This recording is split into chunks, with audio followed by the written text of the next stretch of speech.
하나님께서 우리에게 귀한 은혜 주셔서 복된 주일 사랑하는 성도형교회 귀한 교회에서 예배드릴 수 있음을 감사합니다. 우리 시간 같이 한번 옆에 분들하고 인사 한번 나누실까요? 오늘은요, 인사하실 때 이렇게 한번 인사 나누시면 좋겠습니다. 아우, 눈이 부십니다. 그렇게 옆에 분들을 보시면서. 눈이 부십니다. 눈이 부십니다. 할렐루야. 아니, 눈이 부신데 그냥 멀뚱하니 보면서 눈이 부십니다. 그러면서 눈이 부시면 좀 표현이 있어야지. 막 좀 손도 놀라면서 다시 한번 인사하시죠. 눈이 부십니다. 눈이 부십니다.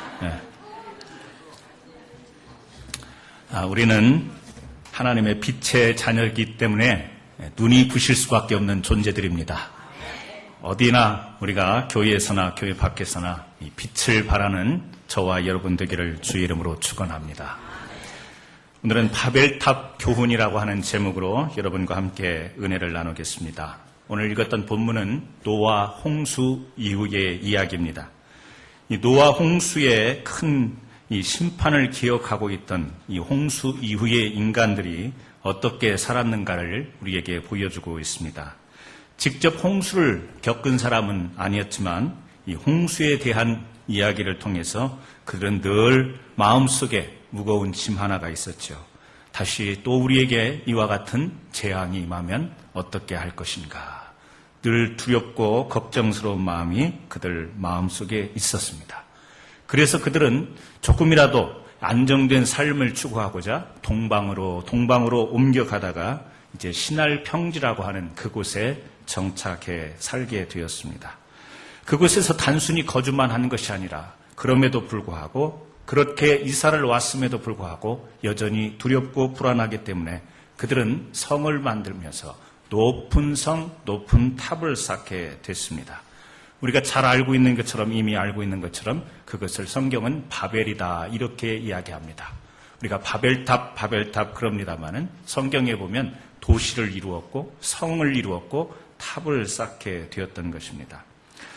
이들이 분명 이 하나님의 심판을 기억했을 텐데도 불구하고 이렇게 또 다시 한번 물로 심판하는 이 홍수를 피해서 또 이주하게 됐고 또 그들이 사는 거주지에 성읍을 세우면서 높은 탑을 쌓게 되었던 데는 이들이 이 홍수라고 하는 이 사건을 어떻게 이해했는가 그것에 따라 이들이 움직이게 되었고 이러한 행동을 하게 됐다라고 하는 겁니다.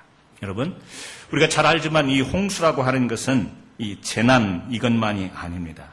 그 원인이 있었죠? 홍수의 원인이 있었습니다. 그 홍수의 원인은 하나님의 말씀에서 벗어나서 죄악이 관영한 삶을 살았던 이 백성들에게 하나님께서 심판의 차원으로 내렸던 심판의 내용이 홍수였던 것입니다. 그런데 이 홍수 이후의 사람들은 그 원인, 왜 홍수가 있어서 조상들이 죽을 수밖에 없었던가 이 원인을 찾기보다는 어디에 관심이 있었냐면 홍수를 통해서 재난받는 것, 그 재앙 거기에만 관심이 있었던 거예요. 그래서 사실 이들이 마음이 평화롭고 안정된 삶을 살기 위해서는 하나님 앞에 죄를 범하지 않고 하나님의 말씀을 따라 사는 것이 그들의 살 길이었어요. 그런데 그들은 그렇지를 못했습니다. 그리고 어떻게 하면 또 홍수의 피해에서 그 홍수의 재난에서 우리가 안전하게 우리를 지킬 수 있을 것인가 여기에만 관심이 있었던 겁니다.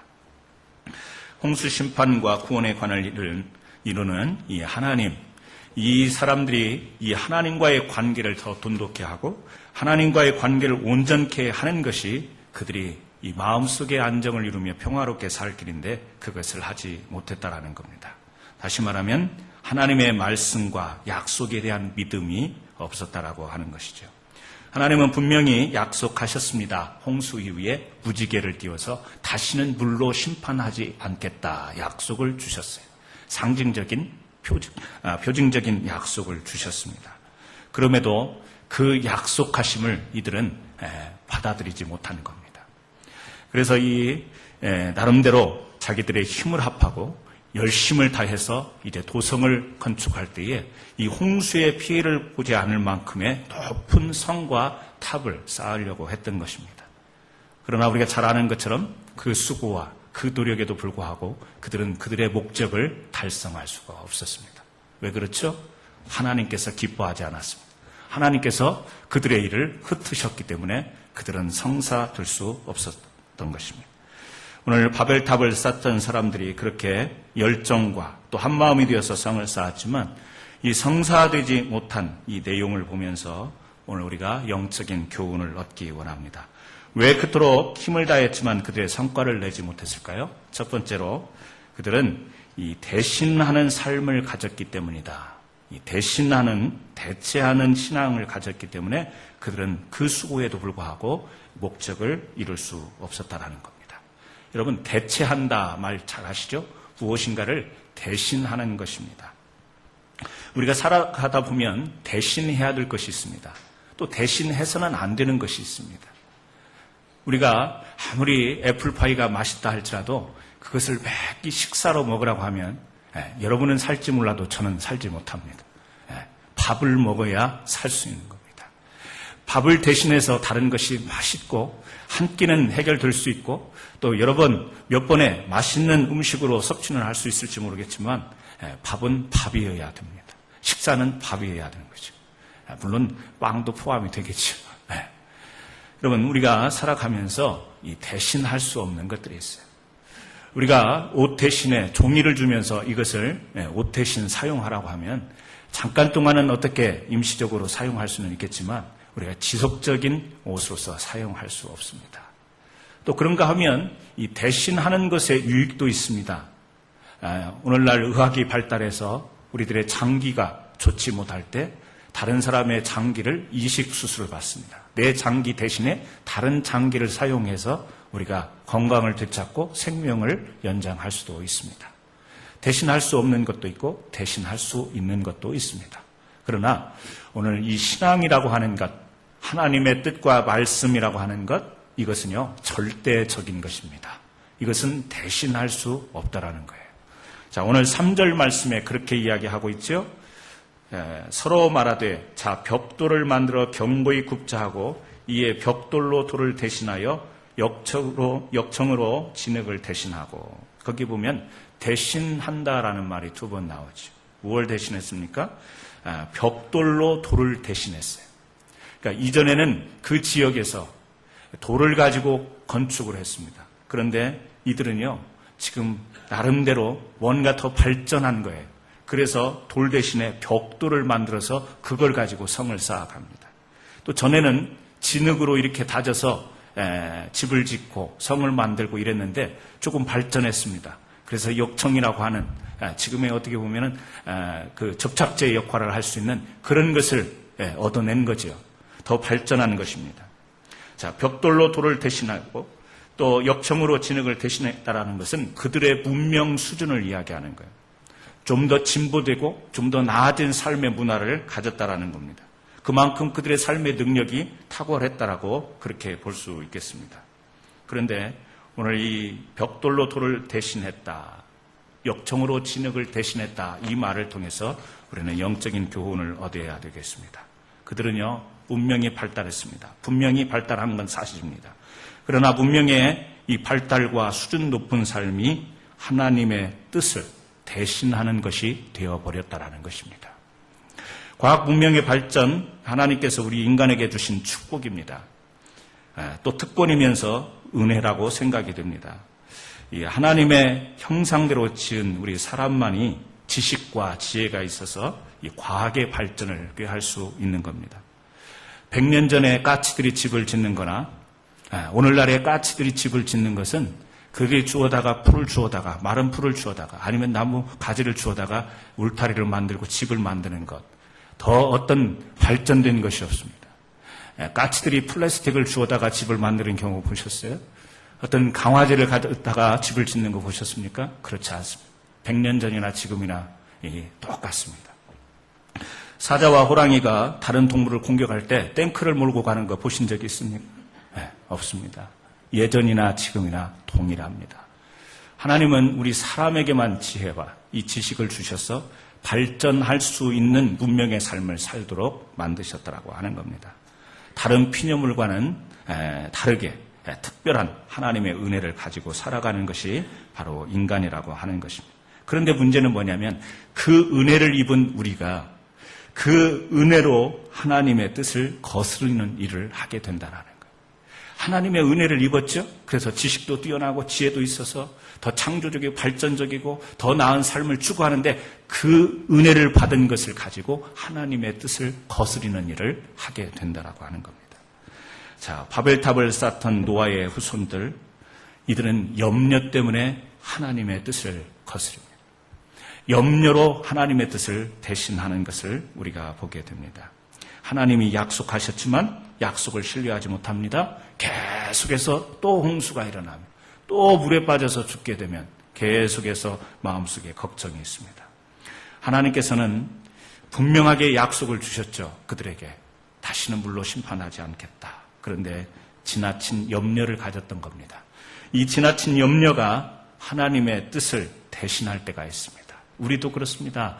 하나님의 말씀을 통해서 우리를 지켜주시고 보호하시고 안위하신다고 더 말씀 가운데 우리에게 주시고 또 예배를 때에 설교를 통해서도 듣는데 듣고 세상에 나가서 살다 보면 그 말씀은 온데간데 없고 마음속에는요 걱정만 남아있는 거예요. 염려만 남아있는 거예요. 그리고 그 하나님의 말씀이 내 삶의 능력이 되지 못합니다.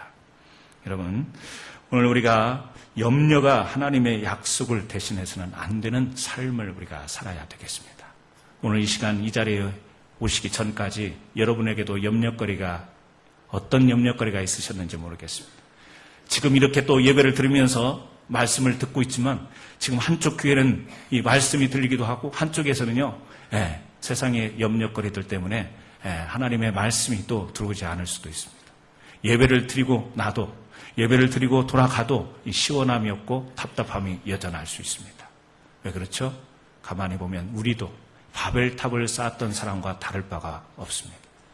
하나님의 말씀으로 위로를 받고 하나님의 말씀을 확신하여 하나님이 동행하시고 하나님이 해결해 주실 거라는 이 믿음으로 당당하게 나서야 되는데 염려로 하나님의 말씀을 대신해버리는 그런 삶을 우리가 살 수 있다는 거죠.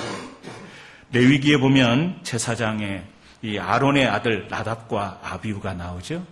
우리가 잘 아는 것처럼 하나님께 제사를 드리다가 이 아들들이 죽습니다. 죽는 이유가 뭐죠? 향로를 가져다가 이 하나님의 불을 담아 여호와 앞에 분향해야 되는데 문제는 다른 불을 가져다가 하나님께 분향하였다라고 하는 것입니다. 우리가 보면 좀 심한 이야기 같습니다. 아니 그것 조금 실수했다고. 그러나 하나님은 우리에게 신앙의 절대성과 분명성을 이런 것을 통해서 보여주는 겁니다. 이 번제단에서 탔던 그 불을 가져다가 향로에 담아서 여호와 향로로 가져가서 거기에서 하나님께 제사를 드려야 되는데 이 아론의 두 아들은 그 불이 아닌 다른 불을 가져다가 제사를 드리게 됐을 때 하나님께서 그들을 심판하신 것입니다. 여러분, 오늘 우리의 신앙을 한번 점검해 보기를 원합니다. 하나님께서 우리에게 은혜를 주셔서 믿음으로 살아간다 이야기하는데 오늘 내게 믿음 대신에 다른 것을 추구하고 오늘 내가 하나님 앞에 내 신앙을 이 하나님의 말씀과 뜻이 아닌 다른 것으로 혹시 대체하면서 위로 삼고 마음의 안정을 추구하고 있지는 않는가 우리가 한번 점검해 볼 필요가 있습니다. 사람들의 지혜가 있어서 과학이 발달합니다. 지금은요 컴퓨터 한 대면 인터넷을 통해서 정말 수많은이라는 것도 양에 차지 않을 만큼 너무나 많은 것들을 우리가 접할 수 있고 너무나 많은 것들을 획득하고 얻을 수가 있습니다. 과학의 발달로 인터넷이 발달되면서 또 혹자는 예배를 인터넷으로 드리는 사람들이 있습니다. 물론 여러 가지 환경상 교회에 나갈 수 없는 처지에 놓였을 때 하나의 대안적인 방법으로 그렇게 할 수 있다라고는 하지만 오늘 로컬 처치가 있고 지역에 교회가 있으면서 내가 나갈 수 있는 환경도 되는데 내가 교회에 나가지 않고 나는 집에서 좋은 목사님들의 설교를 얼마든지 들을 수 있다 그러면서 교회에 나가지 않고 편안하게 집에서 인터넷 예배를 드리는 것. 여러분, 이것은 우리의 신앙을 하나님 앞에 온전히 드리는 이 예배를 다른 것으로 대체하는 것이 된다라고 하는 거죠. 편리주의가 있습니다. 주일 예배 한 번으로 나의 신앙을 대신하고 있지는 않는가. 물론 여러 번 교회에 나와야 된다는 이야기가 아닙니다. 여러 번 하나님 앞에 교회에 나와서 예배드리자, 그런 의미가 아닙니다. 뭐죠? 주일 한 번 예배드리고 그 다음부터는 주님 생각이 없는 겁니다. 말씀이 내 생활 가운데 없는 겁니다. 일주일 생활 가운데에 기도 한 번 없는 그런 생활, 편리주의죠. 왜? 내가 주일 지켰으니까 하나님이 적어도 일주일은 지켜주실 거다. 그리고 교회 문 밖을 나서는 순간 모든 교회의 내용은 다 잊어버립니다. 편리주의입니다. 여러분, 오늘 우리의 신앙생활 가운데 이 편리주의가 우리의 때로는 수고스럽고 때로는 헌신해야 되는 이 신앙을 대신하고 있지는 않는지 우리 자신을 한번 점검해 봤으면 좋겠습니다. 많은 사람들이요, 큰 교회를 선호합니다. 대형 교회를 선호합니다. 네. 자기가 큰 교회 다니면 자기 믿음이 커지는 것처럼 착각하는 것 같습니다. 작은 교회 다니면 자기의 믿음이 작고 그렇습니까? 그렇지 않습니다. 큰 교회를 찾는 다는 아니겠지만 일부 성향 가운데 보면 이 편리주의를 추구하기 때문에 그래요. 많은 사람들에 묻혀서 신앙생활 하다 보면 내가 드러나지 않아도 됩니다. 내가 그렇게 헌신적으로 수고하지 않아도 그 속에 묻혀서, 그렇게 많은 우리 속에 묻혀서 내가 편리하게 신앙생활 할 수 있는 이점이 있다는 것이죠. 이유 중에 하나가 될 수 있습니다. 뭡니까? 신앙의 편리주의입니다. 사랑하는 성도 여러분, 신앙이라고 하는 것은 성경에도 그런 표현이 되어 있잖아요. 믿음의 수고가 있어야 됩니다. 신앙의 수고가 있어야 돼요. 찬양대 쓰려면요, 일찍 와야 됩니다. 찬양대 쓰려면 여러 가지 수고가 필요합니다. 또 돌아가면서 우리 정찬을 하기 위해서 부엌에서 수고를 해야 됩니다. 찬양대 예배를 듣고 또 예배를 마친 뒤에 우리의 사랑의 교제를 위해서 수고하시는 분들의 손길이 있기 때문에 아름다운 교제가 이루어지고 신앙의 나눔이 이루어질 수 있는 거예요. 수고 없는 이 편리한 신앙생활은 여러분 공동체의 신앙생활이 될 수 없습니다. 예수님은 교회를 그리스도의 몸이라고 그랬어요. 우리는 그의 지체입니다. 그래서 우리가요 다 같이 함께 협력하고 수고하면서 그리스도의 몸을 이루는 교회가 되어야 될 줄로 믿습니다. 그러기 위해서는 편리한 것 너무 찾지 마시기 바랍니다. 편안한 것 찾지 마시고요, 평안을 찾아야 돼요. 성가대를 하면서 찬양대를 하면서 어떤 때는 막 힘이 들지만 찬양을 하고 나면 육신은 피곤하지만 마음은 평안해지는 게 있죠. 부엌에서 더운데 땀 펄펄 흘리면서 성도들에게 어떤 음식을 공급할까 애쓰는데요, 땀은 나고 몸은 아프고 허리는 아프고 그런데 하고 나면, 섬기고 나면 마음이 평안해집니다. 여러분, 우리의 신앙을, 수고스러운 이 신앙생활을 편리한 것으로 대신하지 않기를 주의 이름으로 축원합니다. 명예주의가 있습니다. 내가 교회에 어떤 직분을 맡으면 그 직분이 내 신앙을 보장해 주는 것처럼 내 스스로 암시하고 착각하는 경우가 있습니다. 내가 교회에 이 정도 직분을 하면 사람들이 인정도 해주고 또 나도 그만큼 신앙생활을 쌓아왔으니까, 여러분 거기서부터 우리의 신앙이 순수한 하나님의 신앙을 대신하는 것으로 흐를 수밖에 없다는 것을 우리가 기억해야 됩니다. 오늘 이 바벨탑을 쌓았던 이 사람들, 뭐죠? 염려주의가 있습니다. 걱정하는 거예요. 여러분, 주 안에서 걱정하고 근심하는 것, 그것은 우리의 영적 성장을 위해서 도움이 될 수 있습니다. 그런데 주님과 상관이 없는, 주님이 함께하지 못하는, 내가 끌어안고 내가 염려하고 내가 해결도 못하면서 끌어안고 있는 이 염려주의, 신앙생활을 못하는 거예요. 그래서 목사님, 제가 이 문제만 해결되면 교회 나가겠습니다. 제가 한두 번 들어본 소리가 아니네요. 수도 없이 듣는 소리가, 목사님 이번 것만, 무슨 건이길래 이번 것만 잘 되면 교회에 나가겠습니다. 여러분, 염려주의 때문에 주님 앞에 못 나오는 거예요. 그 문제가 그때 풀릴지, 언제 풀릴지 알아요. 빨리 주님 앞에 나와서 주님의 능력으로 푸는 게 빠르지, 자기가 안고 그것을 해결하려고 기다리는 것, 그건 보장이 없는 겁니다. 여러분, 염려주의로 우리의 신앙을 대신하지 않기를 주의 이름으로 축원합니다. 성장주의가 있습니다. 왜곡된 교회의 목표가 신앙을 대신할 수 있습니다. 우리 교회는 이렇게 부흥하고, 우리 교회는 이렇게 성장하고, 우리 교회는 이렇게 커지기를, 그 속에서요 우리의 순수한 신앙을 놓쳐버릴 수 있습니다. 교회의 목표가 있을 수 있어요. 교회의 목표는 있어야 됩니다. 이 목적에 따라 목표를 정하고 우리가 그것을 진행해야 됩니다. 그러나 그 목표 때문에 우리의 순수한 신앙이 놓쳐서는 안 된다는 거예요. 신앙은요, 굉장히 자연스러운 겁니다. 내추럴한 거예요. 신앙은 내가 한다고 해서 되는 게 아니에요. 내가 억지로 한다고 해서 되는 거 아니에요. 그래서 문제가 있는 그런 곳들이 있죠. 뭐죠? 방언. 방언하려고 억지로 방언을 가르치고 방언을 따라서 하는 것. 여러분 들어보면 알지 않습니까? 우리가 영적인 존재인데 이것이 진짜 하나님의 신령한 은혜인지 가짜인지 우리가 그거 분별 못하겠습니까? 그런데요, 오늘 또 수많은 곳에서 가짜 방언하고 가짜 신유의 역사가 있고, 머리 대면 넘어지기도 합니다. 정말 하나님이 역사하시면 그럴 수 있어요. 근데 어떤 데는 밀어서 넘어뜨리는 경우도 있습니다. 여러분, 신앙은 자연스러워요. 자연스럽다라는 이야기는 다른 이야기가 아닙니다. 하나님이 위로부터 내려주시는 은혜를 입을 때 우리가 억지로 동원하지 않더라도 거기에 은혜가 충만한 역사가 있을 수 있다는 거예요.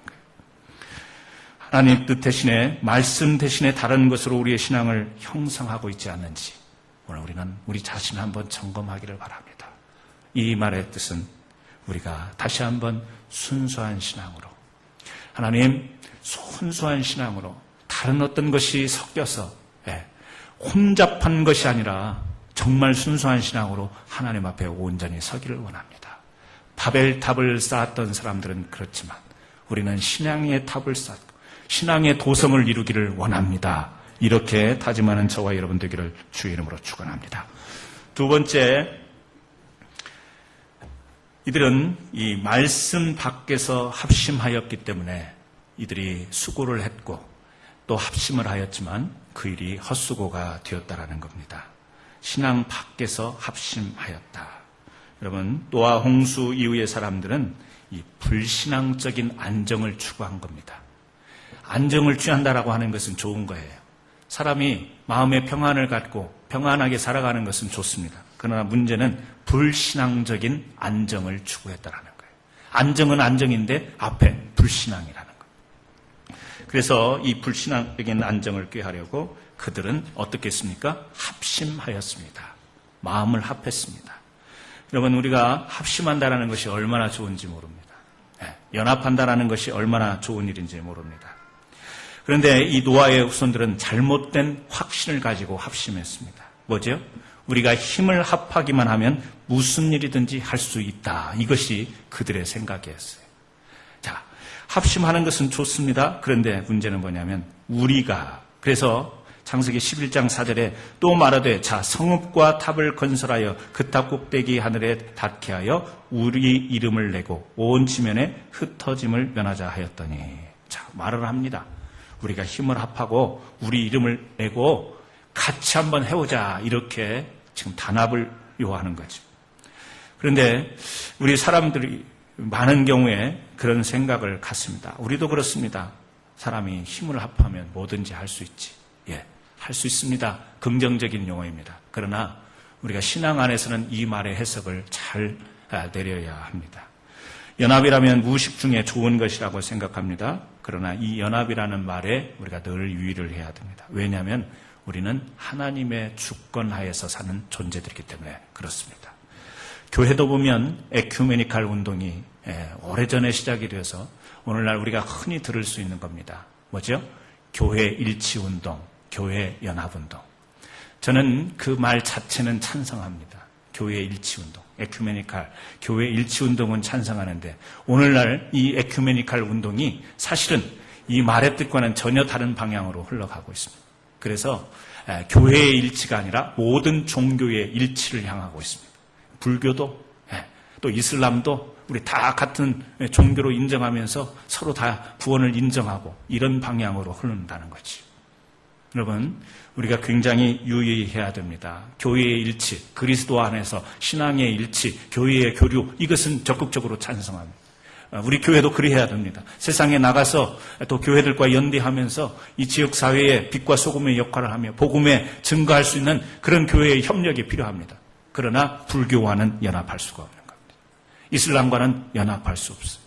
그들의 신을 인정할 수 없어요. 우리는요, 성경에 나와 있는 우리 하나님, 그 하나님이 유일하신 하나님임을 고백하면서 사도신경을 하고 이 성경을 붙들면서 우리가 그렇게 고백하는 신앙으로 지금 갖지 않습니까? 유일하신 하나님. 그래서 교회가 일치하고 세상의 모든 종교들이 같이 하면 평화가 이 땅에 이루어지지 않겠는가. 여러분, 그 평화는 옛날부터 외쳐왔던 이 지구상의 이슈지만 지금도 오늘날 평화를 연구하는 이 똑똑한 학자들이 얼마나 많은지 아십니까? 세계 평화를 위해서 연구하는 학자들이 무수히 많아요.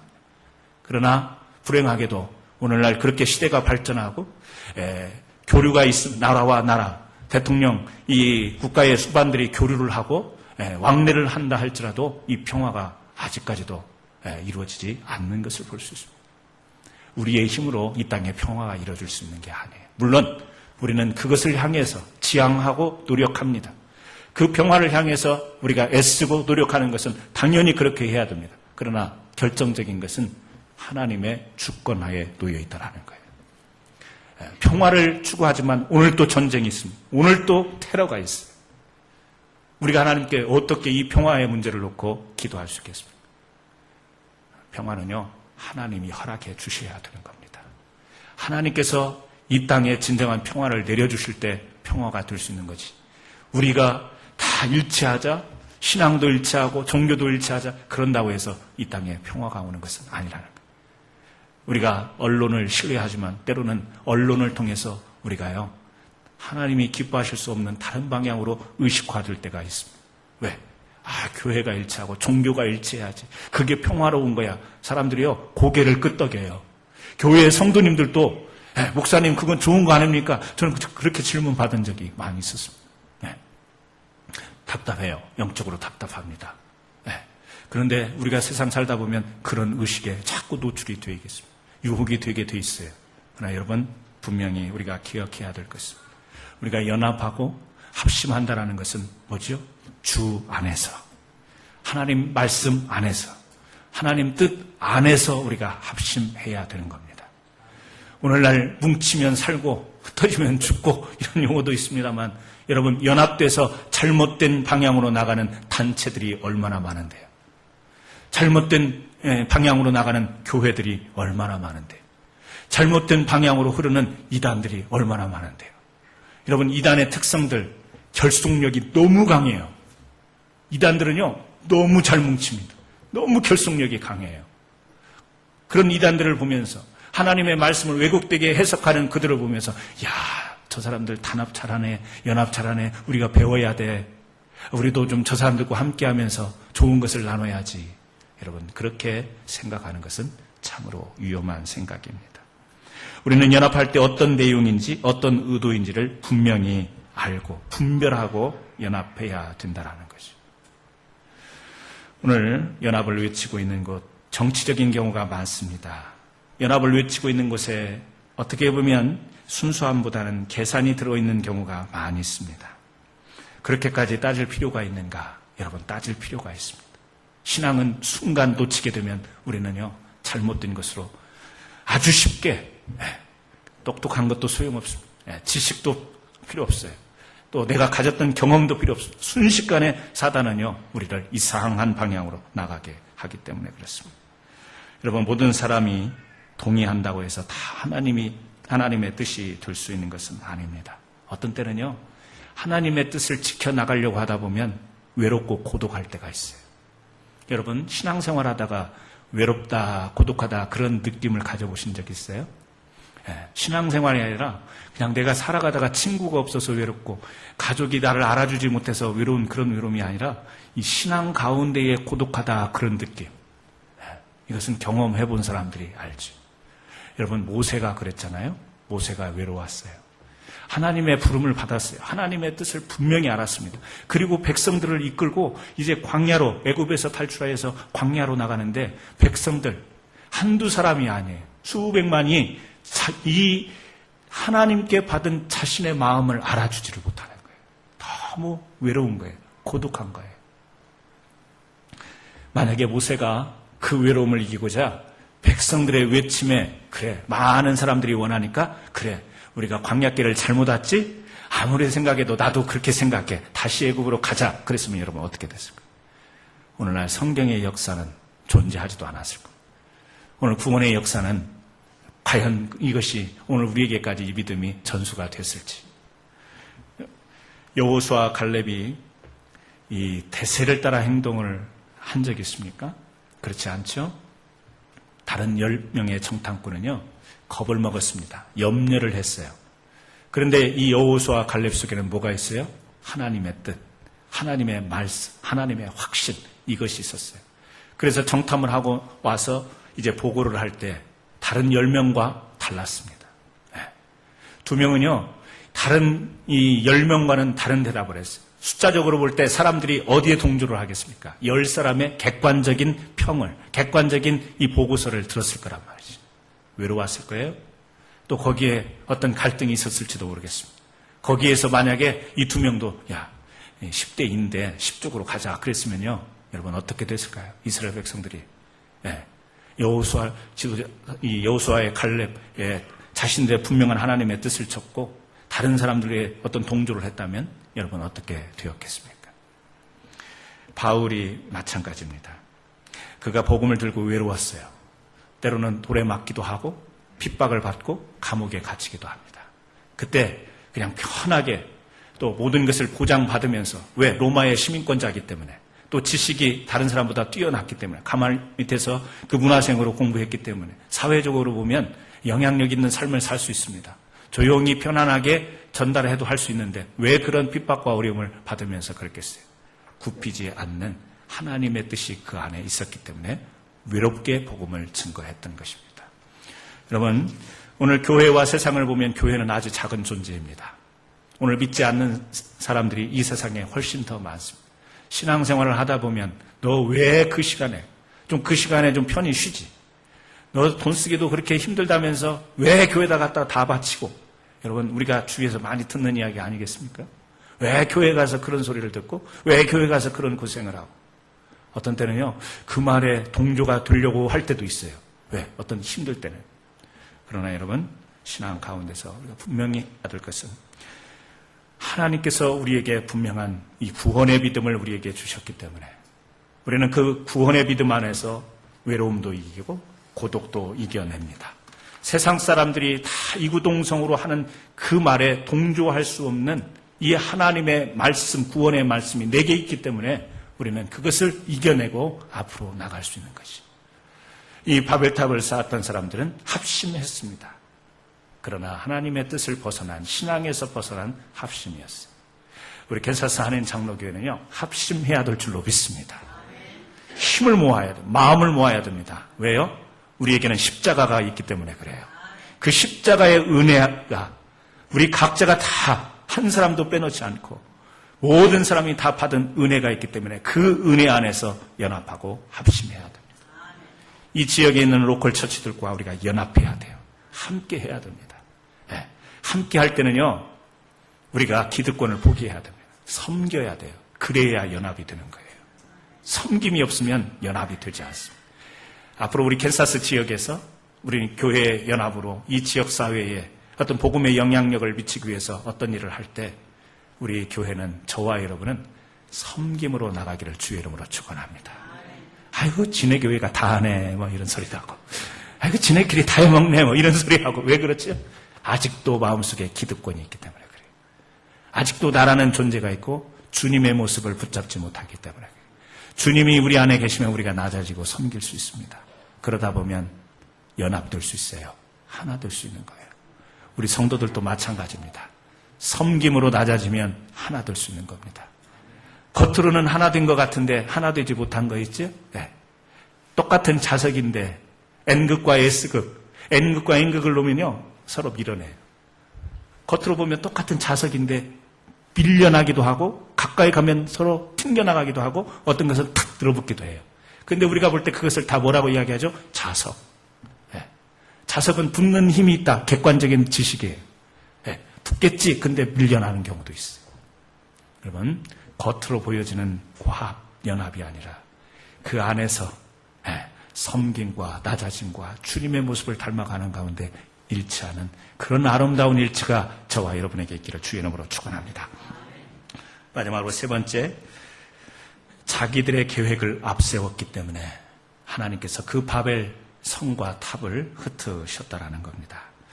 노아 홍수 이후의 사람들은 하나님의 구원의 약속을 버리고 자신들의 계획이 앞섰습니다. 사람이 죄로 타락하는 경우도 있지만 교만으로 타락할 수도 있습니다. 하나님이 배제된 나의 생각과 계획은 교만이 될 수 있다는 겁니다. 우리가 우리 스스로도 그런 말을 하죠. 나는 무엇이든지 할 수 있다. 불가능은 없다. 여러분, 이것은요, 신념입니다. 신앙이 아닙니다. 신념이라고 하는 것은 나를 믿고 내 생각을 신뢰하는 것입니다. 신앙이라고 하는 것은 하나님을 믿고 하나님의 말씀을 신뢰하는 것이에요. 어떤 것을 신뢰하느냐에 따라서 신념과 신앙으로 나뉘어지는 거예요. 하나님이 배제되고 내 자신의 긍정적인 포지티브 생각으로, 긍정적인 생각으로 나는 할 수 있다. 나를 믿는 것, 그것은 신뢰예요. 물론 우리 사람에게 나 자신에 대한 이 신뢰감도 필요하긴 합니다. 그러나 우리에게는 신앙이 필요한 거예요. 하나님을 믿고 하나님의 말씀을 신뢰하는 것. 사람은요, 이 하나님 앞에서 피조물이라고 하는 그 사실을 인정할 줄 알아야 됩니다. 인간 능력 무한대, 여러분 그런 말 많이 듣습니다. 인간 능력 한계, 이게 정답이에요. 무한계가 아닙니다. 물론 거기에 하나님의 능력이 임할 때, 우리의 것이 아니라 하나님의 것이 임할 때 우리는 무한한 능력을 발휘할 수 있지만 내 자신의 능력 가지고는 할 수 없다라고 하는 거예요. 오늘날 큰 소리를 칩니다. 이제 인류가 우주를 정복한다. 그래서 아폴로를 쏘아 올리고 수많은 미국에서 또 옛 소련에서 러시아에서 엄청나게 쏘아대고 중국에서 일본에서 이제 한국도 이렇게 쏘아 올리려고 지금 애를 쓰고 노력하잖아요. 그러면서 하는 말이 뭐지? 우주를 정복한다. 그래. 근데 아이러니컬하게도 문제는 뭐냐면 지금 쏘아 올리는 것도 문제지만 한쪽에서 미국에서 연구하는 게 뭔지 아세요? 우주 쓰레기가 어떻게 떨어질 때 어떻게 방어할 것인가. 지금 그거 염려하고 있어요. 전에는 막 쏘아 올리는 것이 다인 줄 알았어요. 그게 정복인 줄 알았어요. 그런데 지금 심각한 문제가 뭐냐면 우주에서 충돌이 일어나서 우주 쓰레기가 땅에 떨어지면 캔사스라고 하면 안 되겠다. 저 텍사스에 떨어지면 네. 어떻게 돼요? 지금 이거 연구하고 있습니다. 심각하게 연구하고 있습니다. 우주를 정복한다고요? 정복이 되지 못합니다. 정복을 인간이 만들어놓은 그 정복의 문제 때문에 인간이 또 정복당할 문제가 발생할 수 있다는 거예요. 여러분, 우리가 주의해야 될 것이 바로 그런 것들입니다. 내가 모든 것을 할 수 있지. 자신감을 부여하고 우리가 할 수 있다는 긍정적인 생각을 막 부여를 하면서 자신감을 북돋는 것 있을 수 있지만 늘 우리는 모든 것이 하나님의 말씀에서 우리의 삶의 원칙이 정해져야 돼요. 내게 능력 주시는 자 안에서 내가 할 수 있는 것입니다. 노아의 후손들은 계획을 합니다. 어떻게 해요? 오늘 말씀해 보면 우리가라는 단어가 돋보이잖아요. 네, 우리가 하여, 우리가 우리 이름을 대고 다 뭐였어요? 우리라는 거예요. 뭐죠? 인간들의 집단이라는 거예요. 하나님이 배제된 거예요. 그런데 여러분, 이들이 실패를 경험하잖아요. 다 흩어지잖아요. 그리고 나서 이 성경이 창세기 12장으로 이어집니다. 창세기 12장에 들어가면 하나님께서 인간에게 다시 부르시고 복 주시는 내용이 나오네요. 누가 등장하냐면 아브라함이 등장해요. 하나님이 아브라함을 부르셔서 뭐라고 이야기하시죠?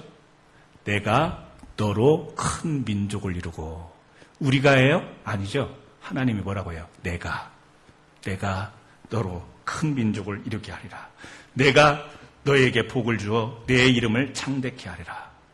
너를 축복하는 자에게는 내가 복을 내리고 너를 저주하는 자는 내가 저주하리라. 다 뭐예요? 하나님이 내가 복을 주고 내가 저주하고 내가 축복하고 내가 번성하겠다라는 거예요.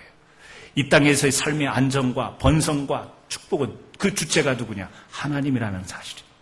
11장에서 실패한 인류의 실패 이야기를 하는데 거기에서 돋보이는 것은 우리가, 12장에서는 이제 축복으로 부르시는데 거기에는 내가 달라요. 용어 자체가 달라요. 주체가 달라요. 여러분, 우리가 뭘 하려고 생각하지 마십시오. 하나님이 해 주셔야 됩니다. 하나님이 해 주셔야 돼요. 우리 가족끼리 탄압하고 다른 가정들 다 어렵고 무너지고 이러지만 우리 가정은 우리끼리 뭉쳐보자. 아들, 딸들아 뭉쳐보자. 그래야 우리 가정이 산다. 좋지만, 이슈는 좋지만 그 가정에 하나님의 은혜가 있어야 됩니다. 우리 교회 힘을 모아봅시다. 연합합시다. 장로님, 권사님, 집사님, 성도님 힘을 합쳐봅시다. 여기에 하나님이 함께 하셔야 돼요.